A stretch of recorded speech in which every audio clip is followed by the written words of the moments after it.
বুখারী শরীফে বলা হয়েছে, যদি কোনো ব্যক্তি পাহাড় থেকে লাফিয়ে আত্মহত্যা করে, সে দুজকের মধ্যে চিরদিন ওই রকম পাহাড় থেকে লাফিয়ে পড়ে আত্মহত্যা করতে থাকবে এবং তাকে জীবিত রাখা হবে।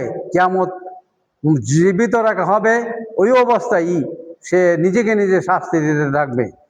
যদি কোনো ব্যক্তি বিষ পান করে আত্মহত্যা করে, তাকে বলা হয়েছে বিষ তার হাতে থাকবে, সে ওই বিষ বারবার পান করতে থাকবে, মরতে থাকবে, আবার জিন্দা হইতে থাকবে, চিরদিন জাহান্নামের মধ্যে, দুজকের আগুনের মধ্যে ওই রকমভাবে সে বিষ পান করতে থাকবে। যদি কোনো লোহার বস্তু দ্বারা আঘাত করে আত্মহত্যা করতে থাকবে, সে ওই রকম স্বীয় পেটের মধ্যে বারবার আঘাত করতে থাকবে,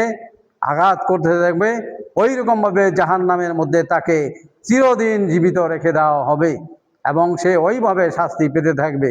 যদি কোনো ব্যক্তি ফাঁসিতে আত্মহত্যা করে, সে ওই রকম বারবার দুজকের মধ্যে ফাঁসি দিয়ে আত্মহত্যা করতে থাকবে এবং তাকে বলা হয় যে চিরদিন তাকে জীবিত রেখে দেওয়া হবে, সে ওই অবস্থায় শাস্তি ভোগ করতে থাকবে, ওইটাই তার শাস্তি হবে।